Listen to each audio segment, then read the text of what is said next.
좋은 계절이라고 말씀을 드렸죠. 네, 기도하기에도 참 좋은 계절입니다.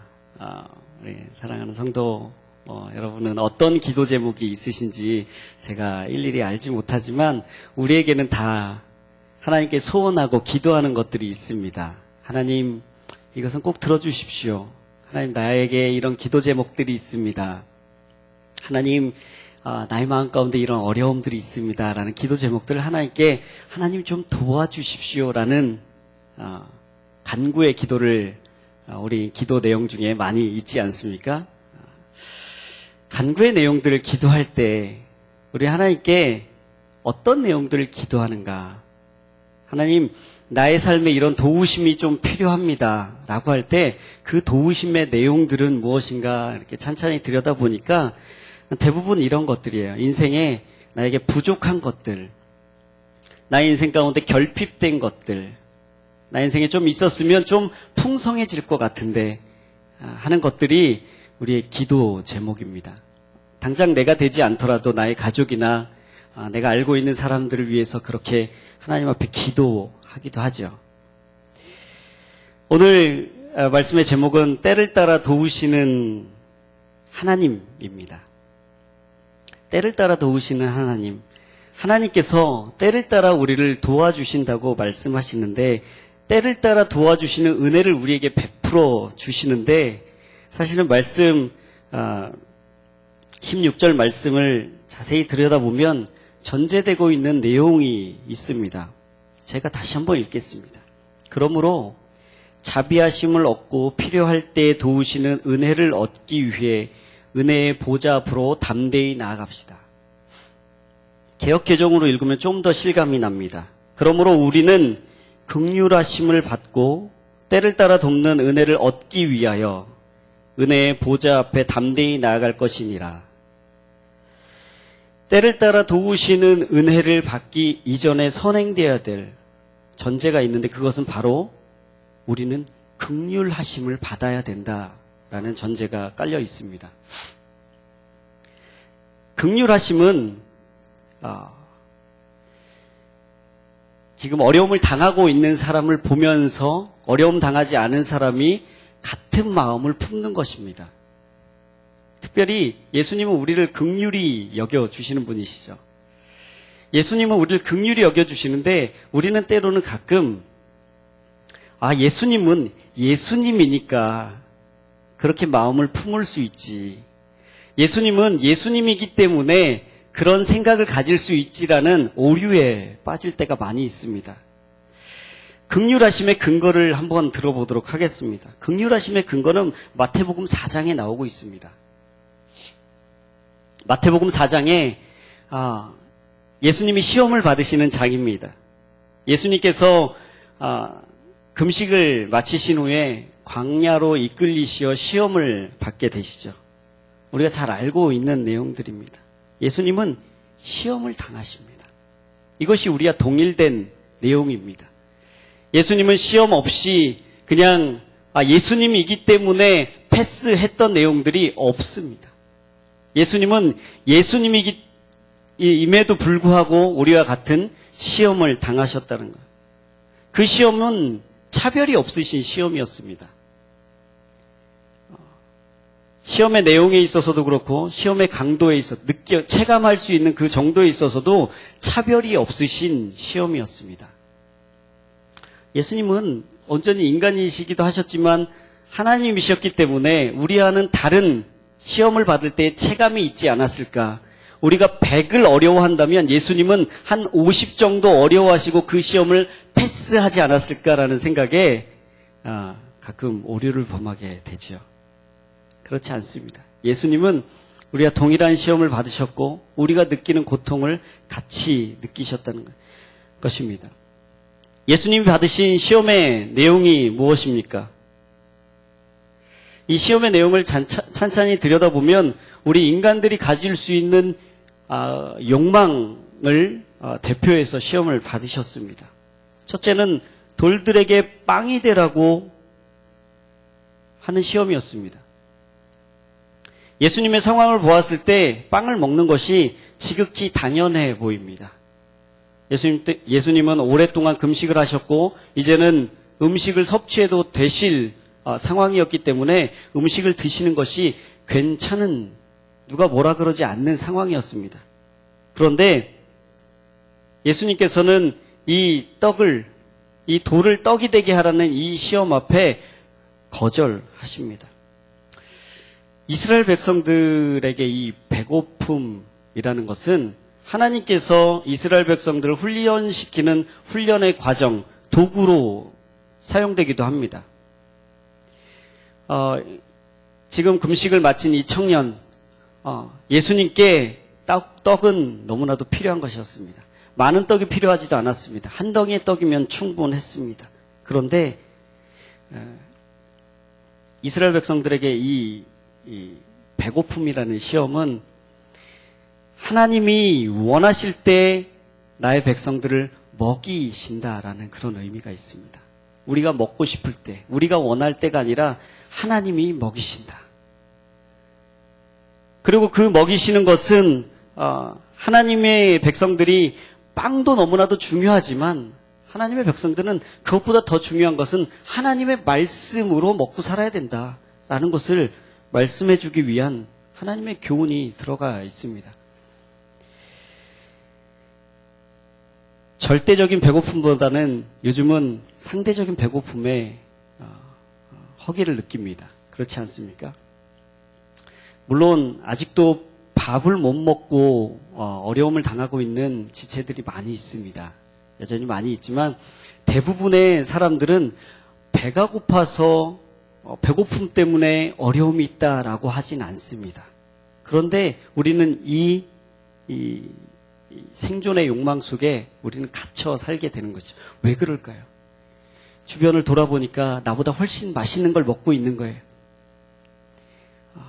사람이 똑같이 3끼 이상 먹기가 쉽지 않죠.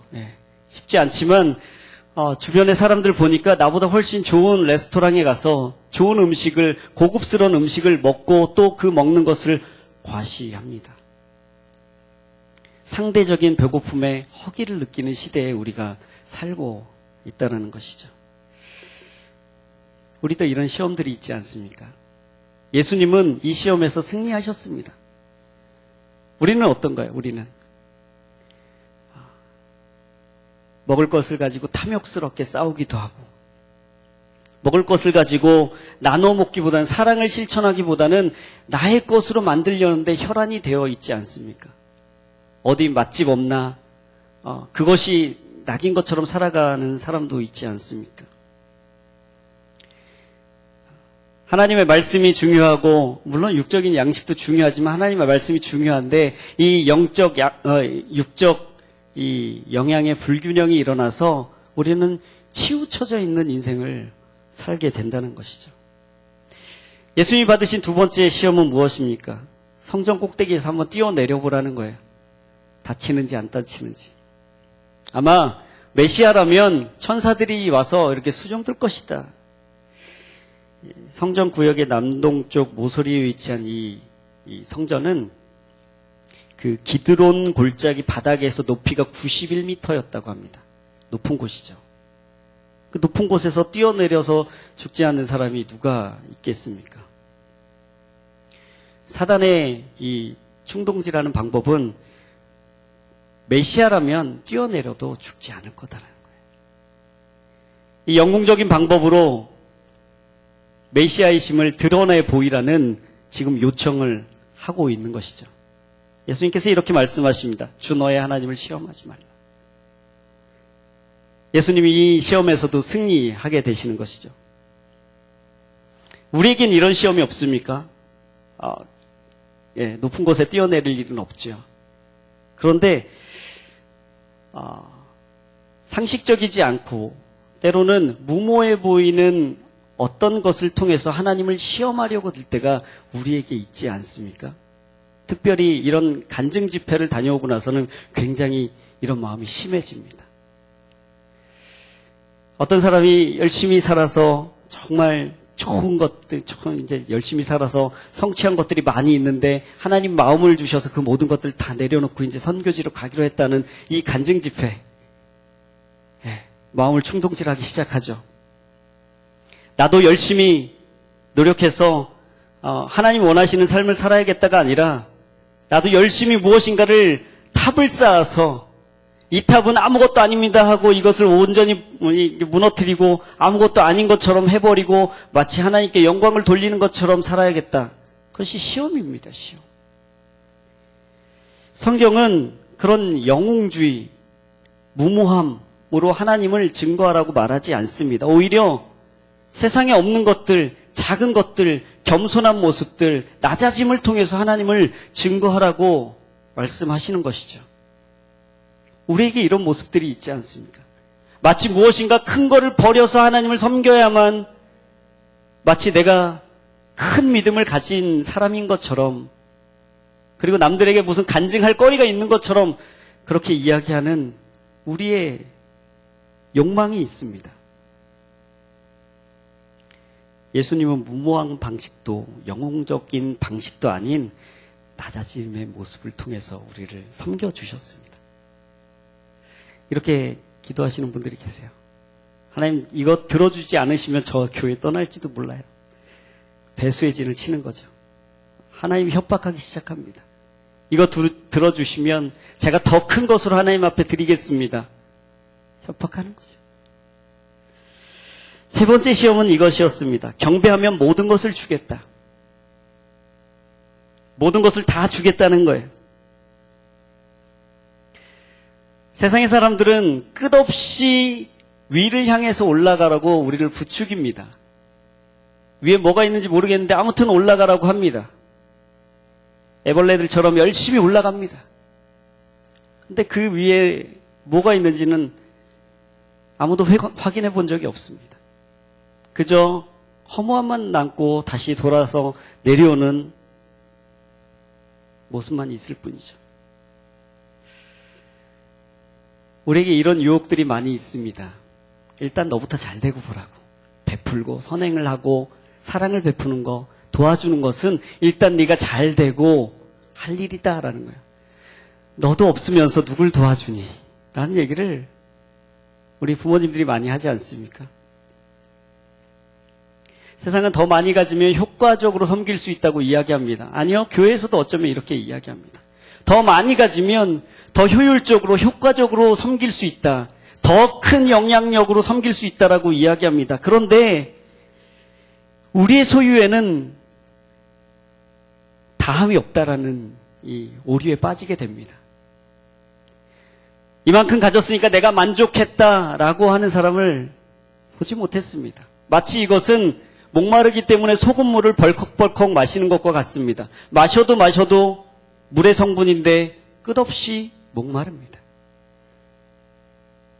나중에 지나서는 소유해서 사람들을 도와주겠다라는 그 목적이 변질되어서 이제는 그 목적을 이루기 위해서는, 내가 소유하는 목적을 이루기 위해서는 내가 도우려고 하는 대상도 해치거나 무시하거나 상하게 하는 것도 괜찮다라는 당위성을 갖게 됩니다. 죄악에 빠지게 되는 것이죠. 예수님은 승리하셨고 우리는 실패할 가능성이 많은 부족한 사람들입니다. 때를 따라 도우시는 하나님, 때를 따라 도우시는 은혜에 대해서 설교하면서 왜 이렇게 말씀을 드리는가? 우리는 때를 따라 도우시는 은혜 앞에 긍휼하심을 먼저 입어야 된다라는 전제를 제가 말씀을 드렸습니다. 이 긍휼하심은 하나님, 예수님께서 우리를 그냥 아이고 불쌍해라, 아유 안 됐네, 이렇게 하고 마는 예수님이 아니라는 것을 말씀드리기 위해서 말씀드린 겁니다. 예수님은 우리와 똑같이 시험을 받으신 분이에요. 그래서 내가 아픔을 당할 때 같이 아파하시는 분이시라는 거예요. 긍휼함이 이런 거라는 거예요. 마치 예수님 자신이 아프신 것처럼 가슴을 부여잡고 아파하시면서 눈물 흘리시는 일이 내일이라는 거예요. 제가 몇 년 전에 대상포진을 한번 겪어봤습니다. 손가락 끝을 타고 팔까지 올라가는데도 대상포진인 줄 모르고, 젊은 사람이 모르고 그냥 놔뒀더니 일이 커졌습니다. 너무 아파서 병원에 입원했습니다. 주사를 하루에 몇 대씩 맞으면서 일주일을 버텼습니다. 아, 대상포진이라는 것은 굉장히 아픈 거구나. 정말 너무너무 아픈 거구나. 그래서 제가 어떤 사람이 대상포진 걸렸다 그러면 정말 마음이 아파요. 정말 아프셨군요. 정말 고생 많이 하셨군요. 입원하셨어요? 주사 많이 맞으셨어요? 약 지속적으로 드셔야 되는데요. 이런 마음을 갖게 되는 거죠. 왜 그렇습니까? 내가 아파봤기 때문에 그렇습니다. 아파봤기 때문에. 그 사람이 아픔이, 그 사람의 느끼는 고통의 지수가 내 안에 있기 때문에 같은 마음을 품을 수 있는 것이죠. 어떤 사람이 결석에 걸렸다. 그러면 제가 그 아픔을 잘 알지 못합니다. 왜냐하면 저는 결석에 걸려본 적이 없기 때문에 잘 알지 못합니다. 그런데 그 사람이 이거 그 대상포진만큼 아파요. 그러면 진짜 아프시군요. 정말 아픈 거군요. 결석도 그 정도 아픈 거군요. 라고 같이 공감하게 된다는 것이죠. 예수님께서는 그냥 관망하는 자세로 시험을 그냥 즐기신 분이 아니십니다. 시험의 그 현장에서 직접 몸으로 죄가 없으신 분이심에도 불구하고 그 시험을 다 당하셨다라는 거예요. 예수님께서 예수님의 인생을 통해서 어떻게 다 겪으셨겠습니까? 그렇지만 우리가 고통을 상상할 수 없는 고통을 예수님께서 겪으셨다는 거예요. 저희 어머니 드라마 보시면서 굉장히 말씀을 많이 하십니다. 아유, 저 나쁜 놈. 아유, 저러면 안 되는데. 막 그러면서 사기를 당하면 사기를 당하는 대로 아유, 어떻게 빨리 가서 얘기해 주지. 차이면 차이는 대로 아유, 마음 아프겠다. 그 여자가 훨씬 낫더라. 이런 얘기도 해 가시면서 말씀하십니다. 그 사람이 당한 사기가 마치 내 아들이 당한 사기 같고, 그 사람이 차인 게 마치 내 딸이 차인 것 같고, 그런 아픔이 있기 때문에, 그런 그냥 공감하는 마음이 있기 때문에 같이 울기도 했다가 웃기도 했다가 욕하기도 했다가 그렇게 하시는 거예요. 예수님이 우리의 시험을 보시면서 이렇게 말씀하신다는 거예요. 너 힘들겠구나. 열심히 해봐가 아니라 진짜 힘들다. 정말 힘들구나.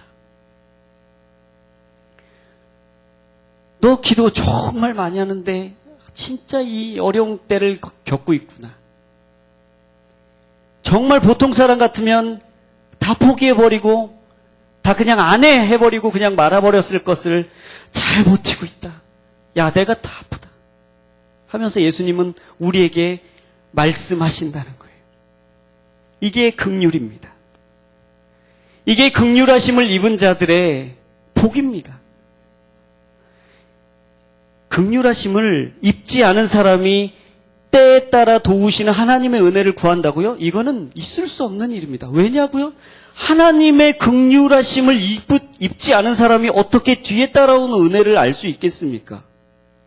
그리고 긍휼하심을 입은 사람들은 이 하나님의 자녀가 되는 권리와 자격이 주어지는 것입니다. 이것은 제가 한 얘기가 아니라 어떤 유명한 신학자가 한 얘기입니다. 긍휼하심을 맛보지 않은 사람들은 하나님의 자녀가 누리는 권리와 자격이 주어지지 않는다.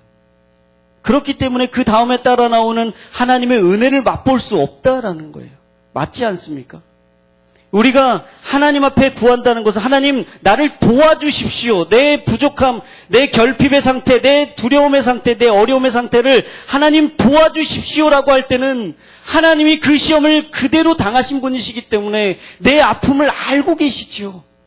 내 아픔을 알고 계신 그 하나님께서 나를 도와주신다고 약속하지 않으셨습니까? 이 약속의 근거에서 우리가 하나님 도와주십시오라고 기도하는 거예요. 우리가 어느 때 구합니까? 어느 때? 때를 따라 도우시는 하나님의 은혜인데 이제는 문자 그대로 때를 따라 도우시는 은혜, 이 때가 내가 필요한 때가 아닙니다. 하나님, 내가 이때 하나님 들어주지 않으시면 저 어떻게 할지 몰라요. 협박하고 내가 정해놓은 때, 내가 정해놓은 방법으로 하나님 이때에 은혜를 내려주십시오라는 그 때가 아닙니다. 잘 보십시오. 긍휼하심을 입은 자들, 긍휼하심을 받고 때를 따라 돕는 은혜를 얻는 사람들. 이 사람들은 긍휼하심을 받고 무엇을 구하기 시작하냐면 하나님의 때가 어디 있습니까? 기도의 내용이 바뀌기 시작하는 거예요. 하나님 이때에 꼭 들어주십시오라는 기도가 아니라 하나님이 은혜를 내려주시는 때가 언제입니까? 제가 그때에 하나님의 자리에 있겠습니다. 라는 기도의 제목으로 바뀌게 된다는 거예요. 이것이 긍휼함을 입은 사람들이 가지는 복 아니겠습니까? 그러면 우리는 어느 때 하나님의 이 긍휼하심을 또 구해야 될까요? 하나님은 어느 때 우리를 긍휼한 마음으로 보시면서 정말 힘들겠구나 같은 마음으로 도와주실까요? 이럴 때입니다. 첫 번째는 우리가 죄인 되었을 때 하나님의 때를 따라 내리는 은혜가 나에게 있게 해주십시오라는 기도가 우리에게 필요합니다. 죄의 속성은 감추는 것입니다. 죄의 속성은 책임 전가하는 것입니다. 죄의 속성은 그냥 덮어두는 것입니다. 우리가 죄인 되었을 때 우리에게 이런 모습들이 있었습니다. 아니요, 저는 죄가 없습니다. 제가 무슨 죄인입니까? 이게 얼마나 큰 죄라고 자꾸 그렇게 말씀하십니까? 감춰두고, 덮어두고, 아무것도 아닌 것처럼 여기고, 죄를 덮어두려고 그냥 아무것도 아닌 것처럼 그냥 치부해 버리려는 마음이 우리 가운데 있다라는 거예요. 그럴 때 우리는 죄된 마음으로 가는 것이 아니라 긍휼하심을 입은 사람들은 이 때를 잡아야 됩니다.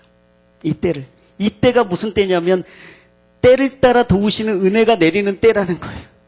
이때 죄인 되었을 때. 그래서 내가 하나님의 긍휼을 얻고 싶습니다. 그리고 보좌 앞으로 나아가는 것입니다. 오늘 말씀에 나와 있지 않습니까? 은혜를 얻기 위해 은혜의 보좌 앞에 담대히 나아갈 것입니다. 두 번째는 연약할 때입니다. 연약할 때. 요즘은 연약함을 잘 드러내지 않습니다. 자신의 치부를 잘 드러내지 않습니다. 연약한 것이 있으면 이 세상에서 잘 살아남기 힘들다라는 두려움 때문에 철저하게 강한 척. 또 어떤 사람은 그것조차 이겨나갈 힘이 없어서 그냥 스스로 포기해버리고 비참해버리는 것을, 해져버리는 것을 택하기도 합니다. 인생을 포기해버리기도 합니다. 우리가 연약할 때 우리는 어떤 자세로 하나님 앞에 나아가야 될까요? 하나님 도와주십시오 하면서 하나님의 보좌 앞으로 나아가야 된다는 것이죠. 약한 사람들이 가지고 있는 특징들이 있습니다. 포기해버리거나 독해지거나. 동물의 세계를 봐도 독을 품고 있는 것은 약한 동물이 많습니다. 사자가 독을 품고 있는 거 보셨나요? 사자는 포효하는 것만으로도 덜덜 떱니다. 자기의 몸을 지키기 어려워서 힘들어서 독을 품고 있는 사람들이 너무나도 많이 있습니다. 가까이 가기 무섭습니다. 건들기만 해봐. 내가 진짜 이런 정말 공격적인 자세로 살아가는 사람들이 많이 있지 않습니까? 때로는 우리의 마음이 이렇게 완악해질 때, 독한 마음이 품어질 때 하나님 날 좀 도와주십시오. 나에게 하나님의 도움이 필요합니다. 내가 강해서 그런 것이 아니라 약해서 이럽니다. 세상이 나를 우습게 볼까봐 강한 척하고 살아가는 것입니다. 그런데 내 내면은 너무나도 약해 있고 내 내면은 너무나도 망가져 있습니다. 하나님 좀 도와주십시오 하면서 은혜의 보좌 앞으로 나가야 되는 것입니다. 또 언제 우리가 하나님의 보좌 앞으로 나가야겠습니까? 시험을 당할 때입니다. 성장은 하지 않고 나의 신앙이 계속 쳇바퀴 돌듯이 10년 전이나 지금이나 똑같은 신앙을 유지하고 있는 것 같은 냉랭한 마음을 가지고 있을 때 시험이 듭니다. 왜 내 신앙은 성장하지 않는가? 옆에 사람들 보니까 막 훈련 받으면 쑥쑥 성장하는 것 같고, 아까 했던 간증 같은 그런 막 철컥 내려놓는 그런 간증도 많이 하는 것 같은데, 왜 나의 이 마음은 연약해서 왜 작은 것 하나 내려놓지 못하고 자꾸 냉랭한 마음만 들어가는 것일까? 이런 마음에 우리가 시험이 들기도 합니다. 제자리에 멈춰서 있으면 다행이지만 그렇지도 않고 신앙이 뒷걸음질 칠 때도 너무나도 많이 있죠. 이럴 때 우리는 어떻게 해야 될까요? 하나님 은혜를 내려주십시오. 내가 시험에 들었습니다. 마음이 연약하여서 시험에 들었습니다. 그 사람과의 관계 속에서 내가 시험이 들었습니다. 하나님 나에게 은혜를 내려주십시오. 그래서 정말 넓은 바다에 돌멩이 던진다고 티 나겠습니까? 그런데 내 마음은 조그만 그릇과 같아서 돌멩이만 던져도 막 폭풍우가 일어나는 것 같은 그런 내면을 가지고 있습니다. 하나님의 폭포수 같은 은혜를 주십시오. 그래서 어떤 시험이 와도 어떤 독한 말들이 와도 내가 넉넉히 패스하는 믿음을 가지게 해주십시오 하면서 우리가 은혜를 구하며 은혜의 보좌 앞으로 나아가야 되지 않겠습니까? 예수님도 이 때에 대해서, 날에 대해서, 시에 대해서, 시기에 대해서, 시대에 대해서, 순간에 대해서 관심이 있으셨습니다.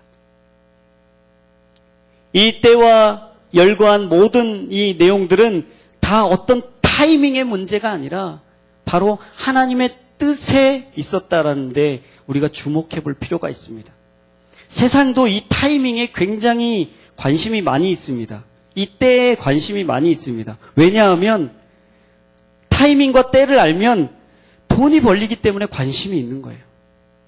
사람들을 끌어모으고 남들보다 빠른 발걸음으로 사람들이 원하는 어떤 그 때, 그 타이밍을 잡을 수 있다면 얼마나 유용하겠습니까?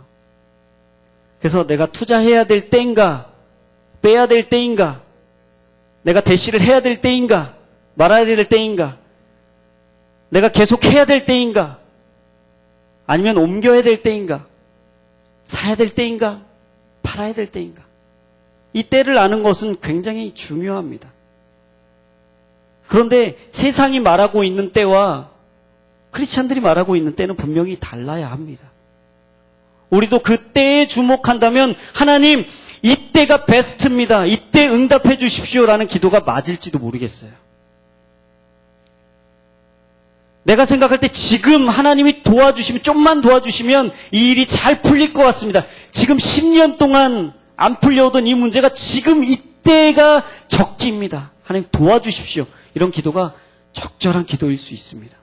그런데 이 크리스찬들의 기도는 하나님의 그 때를, 하나님의 그 의지를 내 때에 맞추는 것이 아니라 내 의지를 하나님의 때에 맞추는 데 있다는 것이 세상과 다른 관점입니다. 성경에 나와 있는 많은 때들을 보십시오. 역대상 12장 32절에 다윗의 부하 중에 시세를 알고 이스라엘이 마땅히 행할 것을 아는 자들 높이 평가했습니다. 시세라는 것은 처세였습니다. 처세였는데 이 처세가 자기의 유익을 위한 처세가 아니라 사람들을 어디에 적재적소에 세워서 이스라엘이 죄악으로 빠지지 않을까라는 것을 연구하는 그 처세였습니다. 결국 그것은 무엇입니까? 사람을 매니지하는 것입니까? 아닙니다. 어떤 사람이 하나님을 경외하는가, 하나님을 잘 바라보고 있는가에 하나님의 때에 맞추는 것이었습니다. 가나 혼인잔치에서 내 때가 아직 이르지 못하였다라고 말씀하십니다. 그것은 포도주 만들 때가 아닙니다 라는 말씀이 아니셨습니다. 하나님이 자신의 그 메시아 되심을 드러낼 때가 아니라는 뜻이죠. 또 갈라디아서 4장 4절에 때가 찼다 이런 말씀도 나오지 않습니까? 또 에스더에게 모르드게가 내가 왕후의 위를 얻은 것이 이 때를 위함이 아니냐. 이 때가 무슨 때입니까? 왕국을 건설할 때입니까? 아니죠.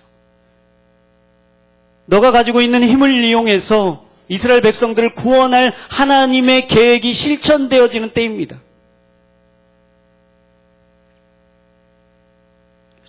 성경을 보면 너무 많이 나오죠. 하나님 전쟁에 나갈까요? 올라갈까요? 말까요? 지금입니까? 아닙니까? 하나님 나갈까요? 들어갈까요? 하나님 우리 손에 붙이셨습니까? 붙이지 않으셨습니까? 다 하나님의 뜻을 묻고 있습니다. 결국 이 때에 따라 도우시는 하나님의 은혜는 타이밍의 문제가 아니라 하나님의 의지의 문제라는 거예요. 하나님의 뜻이 어디에 있는가? 긍휼하심을 받은 사람들은 그 하나님의 때를 분간할 수 있는데 또 하나님의 때를 구할 수 있는데 그때는 나의 때가 아니라 하나님이 원하시는 때, 특별히 누구의 삶 속에 나의 삶 속에 원하시는 하나님의 방법들이 어떻게 이루어지는가, 이것에 관심을 두고 있는 사람들입니다. 그러니까 이 말씀을 가지고 이렇게 이야기하면 안 돼요. 아유, 하나님이 때를 주실 거예요. 하나님이 지금 이 시즌 안에 이때에 응답해 주실 거예요. 은혜를 내려주실 거예요. 아니에요. 우리의 생각을 하나님께 초점 맞추는데 그 중심이 있습니다. 그럴 준비가 되셨습니까? 하나님, 이제 하나님의 뜻을 나의 때에 맞추는 것이 아니라 내 의지를, 하나님 이게 하나님의 때에 맞나요? 맞지 않나요? 하나님의 뜻에 맞나요? 맞지 않나요? 묻는 우리의 기도의 변화들이 일어나야 된다는 것이죠. 왜 그럴 수 있는가? 어떻게 어떤 자세로 그럴 수 있는가? 뒤에 나오고 있습니다. 우리가 은혜의 보좌 앞에 담대히 나아갈 것이다. 담대히 이야기할 수 있다는 거예요. 담대히. 담대히라는 말은 아무것도 거침이 없다는 뜻입니다. 어디에 나가는데요? 그냥 집 밖으로 나가는데 친구 집으로 가는데요? 그럴 수 있죠. 친구 집에 가는 거라면 담대히 나아가는 것이 맞죠. 그런데 우리가 어디로 나가고 있냐면 감히 범접할 수 없는 하나님의 보좌 앞으로 나아가고 있다는 거예요. 이게 얼마나 영광스러운 일입니까? 우리는 피조된 인간이 가로막혀 있던 하나님의 보좌를 뚫고 넘어갈 수 있다는 거. 하나님의 보좌 앞으로 나아가서 하나님, 내가 이런 고통을 당하고 있습니다. 하나님, 이것을 통해서 나에게 어떤 것을 교훈하기 원하십니까? 하나님, 나와 같은 시험을 당하신 예수님의 마음이 그 가운데 있습니다. 나를 좀 도와주십시오라고 기도할 수 있는 그 마음들이, 그 담대함이 우리에게 있는 것이죠. 고등학교 다닐 때 저희 담임 선생님이 가끔 교무실로 부르셨습니다. 교무실로 부르실 때 자세가 다릅니다. 불려가는 학생에 따라서 다릅니다. 혼나러 가는 친구는 쭈뼛쭈뼛 하면서 그렇게 들어가게 되겠죠. 그런데 칭찬받거나 어떤 심부름을 할 일이 있으면 당당하게 들어갑니다. 당당하게. 내가 혼날 것이 없습니다. 내가 선생님의 부르심을 받고 지금 출두하는 길입니다. 당당함이 있습니다. 하나님은 우리를 부르셨습니다. 죄악 가운데서 부르셨고 그 막혀있던 담을 예수 그리스도를 말미암아 허물어 버리시고 이제는 보좌 앞으로 나아갈 수 있는 특권을 우리에게 주셨다는 것이죠.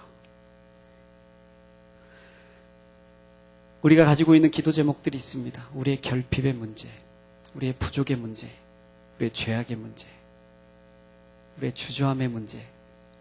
하나님 이걸 도와주십시오라는 처음에 가지고 있던 기도의 제목들이 있습니다.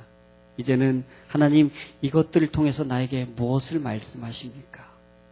나에게 무엇을 가르치기 원하십니까? 이 일을 통해서 내가 하나님의 은혜를 다시 한번 맛보길 원합니다. 하나님 나를 긍휼히 여겨주십시오. 라는 그런 기도 제목들이 이제는 변화되고 우리의 입을 통해서 증거되어야 될 줄로 믿습니다. 처음에 얘기했던 것과는 다른 의미로 때를 따라 도우시는 은혜가 여러분에게 있길 축복합니다. 하나님의 보좌 앞으로 담대히 나아가는 은혜가 있길 축복합니다. 우리는 하나님의 긍휼하심을 입은 사람들이기 때문에 그렇게 할 수 있습니다. 함께 기도하겠습니다.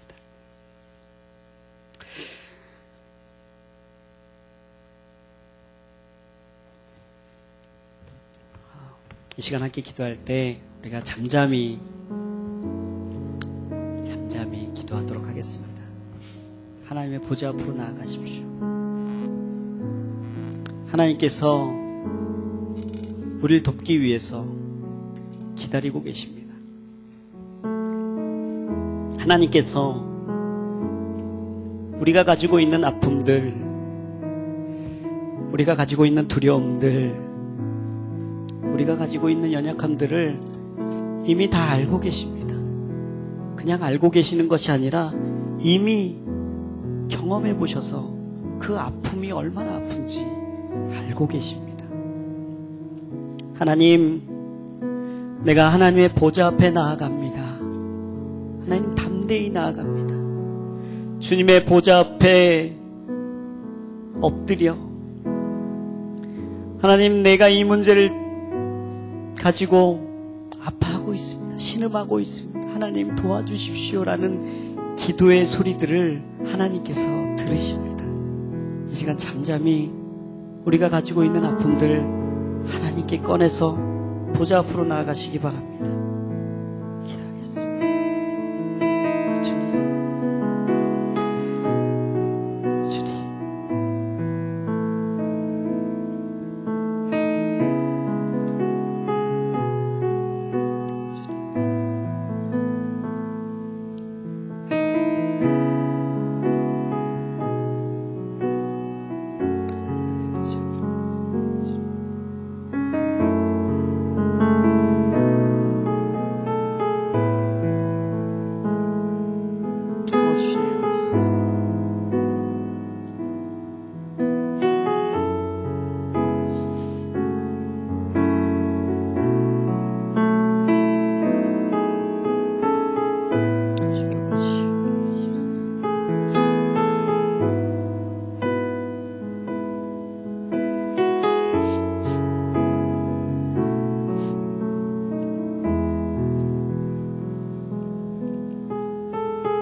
우리가 이 시간 우리의 목소리를 내서 함께 통성으로 기도하겠습니다. 하나님, 내가 당하고 있는 이 고통들을 예수님께서 함께 고통을 당하셨습니다.